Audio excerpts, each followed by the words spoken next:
This is Donald Parham of the LA Chargers, and you're listening to Chargers Unleashed, part of the LAFB Network. Stay G's.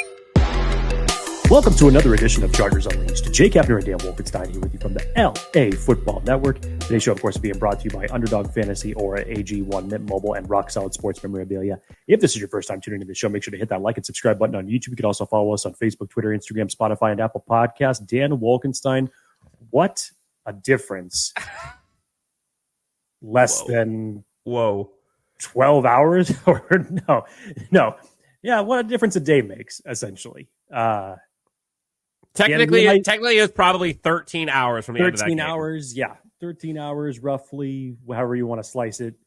Breaking news. You and I did a live show last night.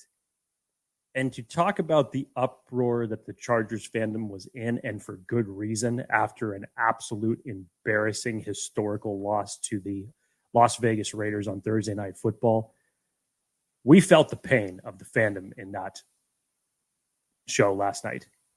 And you could see the jubilation of the fandom this morning, just from one side of the spectrum to the other, as the Chargers have officially now, with 3 games remaining in the 2023 season, they have fired head coach Brandon Staley, and they have relieved general manager Tom Telesco of his duties. Dan, I'll be the first to say I'm shocked, because I have been on here saying for the longest time, going by historic rhetoric, that the Chargers would not do this because they haven't done it since 1998. They have not shown any indication that they were going to change anything different. I thought they were going to ride this to the end out of respect for Brandon Staley and Tom Telesco. And color me shocked. They actually pulled the trigger. With 3 games to go, this is probably the best thing in terms of building this franchise moving forward. You get a jump on head coaching candidates. You get a jump on GM candidates as well. And Dan, I think the biggest thing here in terms of building and moving forward in the right way, Tom Telesco was the real X factor of this, because we had said it as long as he was still the GM of this team, based on his 11-year track record, it wouldn't really matter which coach was coming in to replace Brandon Staley if he was still the GM. So good on the Spanos family for finally recognizing it, for ultimately doing what needed to be done. And now you can create something from the front office down, which is something that this team has sorely needed for too long. Yes. Let's read verbatim the note from Dean Spanos, owner and chairman of the board for the Chargers. I'm going to read this quote. "I want to thank Tom and Brandon for their hard work, dedication, and professionalism, and wish both them and their great families nothing but the best," said owner chairman of the board Spanos. "These decisions are never easy, nor are they something I take lightly, especially when you consider the number of people they impact. We are clearly not where we expect to be, however, and we need new vision. Doing nothing in the name of continuity was not a risk I was willing to take. Our fans have stood through so many ups and downs and close games. They deserve more. Frankly, they've earned more. Building and maintaining a championship caliber program remains our goal, and reimagining how we achieve that goal begins today." I think the key line out of that, Dan, was him talking about not wanting to stay content for the sake of continuity anymore. That was the one that really jumped out to me, because that's historically what this franchise has done, is be content with mediocrity and results like you've seen over the past few years. So I'm glad that that was part of Spanos' statement. Hopefully, as it relates to moving forward in the GM and the head coaching search, that same thought process relates to what he's planning on helping build. The other component of this that was refreshing and kind of gave me chills, if I'm being honest, was him being Dean Spanos, talking to the fans directly. From San Diego to LA, all over the world, wherever they are, Chargers fans have been in their feelings, and there are lots of mixed feelings about Dean Spanos. And there are a lot of Chargers fans from San Diego, from LA and in between, who this is what they have been wanting to hear for years. And not just hear, but to see action based off of words. And for Dean Spanos to acknowledge that the fans deserve more and have earned more and have gone through these ups and downs and acknowledge that it's not okay. That, I think, is a step that this Chargers fan base has been so desperately yearning. So good on Dean Spanos. There's a lot of flack, a lot of criticism that has been thrown his way. And some can argue that this is a season too late and that they've had Tom Telesco here too long.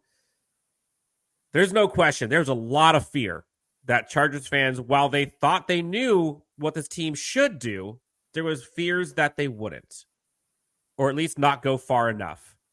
And while how long it took, it went into this game, it needed a historic collapse in order for it to happen, they did it. And in swift action relative to the embarrassment that was Primetime, 13 hours later, news is released. And so I don't take that lightly because, Jake, you and I talked about it before. This type of move for this Chargers organization is unprecedented. Like, historically, they don't do this midseason, especially up to the GM level. But what the nation, the world saw on primetime television last night was historically bad. So history met history. You saw action based off of it. It is really just a shame that it took an embarrassment like that Fair. to pull the trigger, because obviously a number of people believe that Brandon Staley shouldn't have returned after the Jacksonville debacle, which I totally get. There are not many head coaches that would get another chance after something like that in the playoffs. And if that wasn't embarrassing enough, you fast forward to last night and an historical embarrassment on prime television against a division rival where history is made for both teams, and you were on the worst end of that stick. It was embarrassing in a number unintended. Yes, Unintended. good one. And it was embarrassing in a number of fashions, Dan. Like, you have everybody just talking about the body language of the team out there. Just looked like they were done. Mentally, physically, people were saying that they had quit, just not just for playing for the coach, but for each other. They just didn't look like they were connected. Dan, we have talked about it for weeks, that we believe that there was some sort of disconnect in this locker room between players and coaches alike. Something is not getting through. Something is not resonating, because this is not a bad play trend that just started yesterday. This is a bad product that has been on this field with this team, even with Justin Herbert at the helm, all season long. And they have never been able to correct it. So it is really unfortunate for the standpoint that you had to endure this season, as anybody covering this team, as anybody watching this team, as anybody as a fan of this team, that you had to endure it up until this point to see another year of Chargers football with Justin Herbert at the helm essentially wasted. But now, from a standpoint of what needed to be done building, moving forward with, as Telesco said, or excuse me, with, as Spanos said, a vision for the future, you now have an opportunity to make that better. So, new vision. Before we even get to 2024, we don't know who the interim coach is going to be for 2023. They said they're going to be announcing that in short order. If I had to guess, special teams coach Brian Ficken is the man in line. That's what Bridget Condon was starting to tweet a little bit. A lot of people had obviously said this morning that they believe Kellen Moore, which I get from a standpoint of just the hierarchy of things. Sure. But which unit has actually showed the most consistency all year? Now, many people may not think that correlates between special teams and head coach. But if I was evaluating the team to say, hey, who do I feel giving an opportunity to with 3 games left in a lost season? Give it to Ryan Ficken. He's deserved it. I agree. So, new vision. Jake, I think that's important. We've talked about kind of how stale things have felt from a vision perspective, or at least from a leadership point of view, and what that's translated to on the field. Now comes the hard part. I think there are probably 3 major steps here. Step 1, they fired the head coach. Step 2, they fired the GM, which is a big one. I think step 3 is the hire from successful organizations to lead. So they can hire a head coach from anywhere. We'll talk about that later. But the person calling the shots, the person that's going to be managing personnel, managing draft capital, managing all of this, the general manager has to, in my opinion, come from a place that has bred success and consistency and collaboration within their organization. Priority 1 is bring in a winner and bring in someone with proven success. So we don't need to go into specific details here, but I'm talking organizations like the Eagles, like the Ravens, like the Chiefs, like the Steelers. You could throw in Michigan if you want to talk about Jim Harbaugh. Cleveland Browns, say what you will about the quarterback situation over there. They've drafted really good, in my opinion. San Francisco.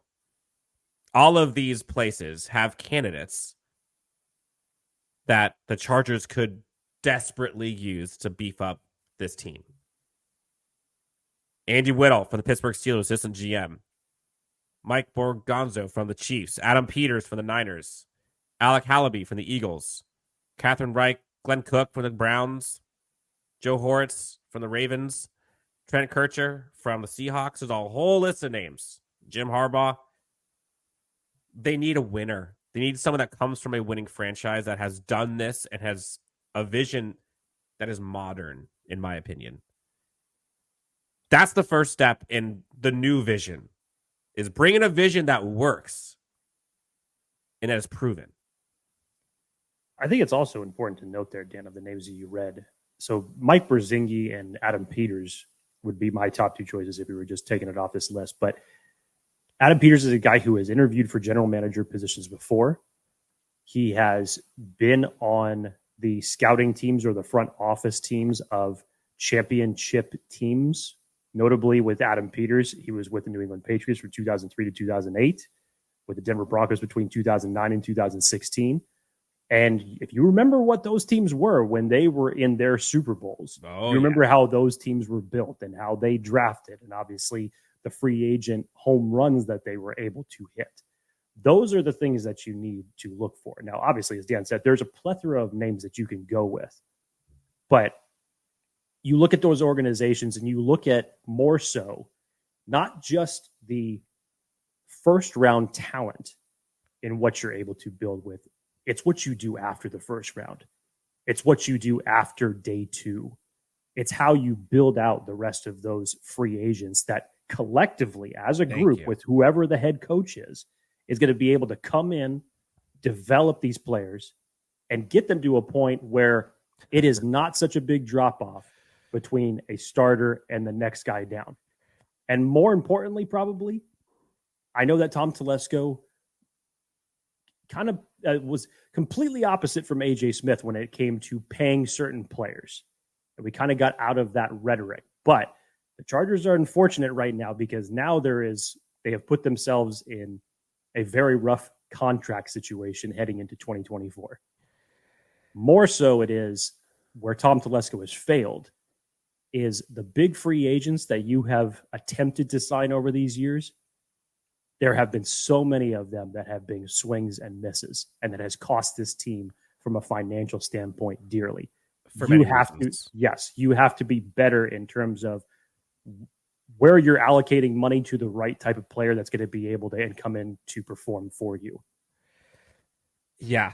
The issue among the many with what we've seen with this Chargers franchise currently that this new vision needs to solve for is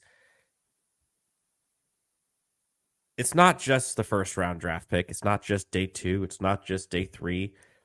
It goes into free agency before that. It goes into contract construction throughout the season. It goes into bringing in free agents mid-season if something is not working and adjusting, pivoting on the fly. and working with your organization up and down, from the VP to the owner, down to the players, the staff, training, coordinators. They all should be together. There should be no surprises. People should know what everybody is doing, what this team does well, and what they need. There shouldn't be any of this begging and pleading and explaining things midseason. That should be known. The vision needs to be shared, and they need to be invested in it together. And I think that's what is so important about the Chargers making the decision to bring in or to hire new head coach and GM. You had to have both, because you bring in one, they don't have a shared vision. They could try to link up, but that's not how this works. The one thing that I'm a little nervous about, and this is not meant to be any disrespect. I think I'm just a little scarred from what's gone on with this Chargers team, Jake. I hope that they hire externally, because there's a GM candidate that you've seen internally that has notoriety, and I'm sure is a great person. And honestly, he might be wonderful. I just don't think that this Chargers can risk hiring JoJo Wooden or bringing him up to be the GM. It just seems too close to the fire. Am I wrong there? No, and I don't think that that's a disrespectful point. I think it makes sense. I've said this exact same thing. And again, this is no disrespect to JoJo Wooden. I do think that he'll be the interim GM to close out this season, whatever that means. Right, but he is definitely he's a guy who has gained interest over the past few years in NFL circles. He has interviewed for external GM positions before over the last few years.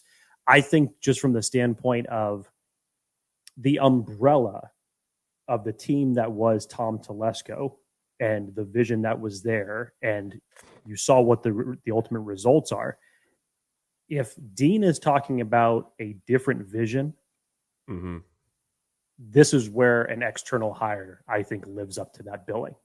You have to get better in that circumstance. There cannot be any more internal movement from the way that this team has been constructed, the way that this coaching staff is personally right now. We said it, that we felt before the season started that Kellen Moore was possibly an insurance policy, that if the tenure of Brandon Staley ended up coming to an end. That doesn't look the case at all right now. Doesn't feel like a new vision either. No, he wouldn't be part of a new vision. Correct. So if what he is saying in this statement is true, you have to change the way that you think as an owner. You have to change the familiarity that you currently have as an owner. Look outside the box, because doing something in the box for the last 11 years has not worked for you. They have to do something different than they've done before. And historically, they've been known to hire coaches with less tenure. Again, I'm talking in Tom Telesco's reign. Coaches with less tenure, first-time head coaches. The GM is known for having a theme when it comes to players drafted, brought in free agency, players not brought in mid-season. Like, there are themes that have gone on that have to change. And that's what's necessary. And I hope, and Jake, you and I talked about this last couple of weeks, the sun will shine again.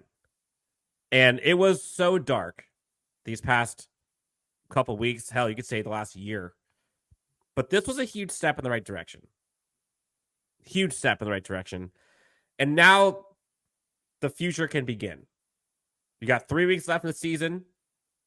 We'll see what happens with games and how the team responds and all that kind of stuff, but it doesn't matter, other than you hope these young guys can get some reps and gain confidence. And then it's full on 2024 rebuild. This was an important inflection point for this Chargers team. What they do from here will be just as important, though. Like, the work just started. Agreed. Agreed. But at least you can get a jump on 2024 now, rather than waiting till the end of the season when interviews probably will already start taking place. Just in terms of what you needed to do now for the future, this was the right decision to make. Yep. And they made it together. They made it the worst thing they could have done is fired the coach and then wait till the end of the season and everyone having to wait and see if they fire the GM. Like, that would have been worst case scenario other than keeping them both. Chargers did what they should have done, what they were supposed to do, what we all hoped that they would do. They came through. That's what matters. Chargers fans, you're in for a wild 2024 offseason, but that's a good thing. That's what you want. Jake, this has been a crazy week, especially down game we saw last night versus the Raiders. But hopefully the fan base, organization, players use this fuel moving forward. And we'll be here to cover all of it. For Jake Hefner, Dan Wolkenstein, Chargers Unleashed, and LA Football Network. For those on ESPN Radio, thank you guys so much for tuning in. Have a great weekend. Enjoy the holiday season. We'll talk to you next time on Chargers Unleashed.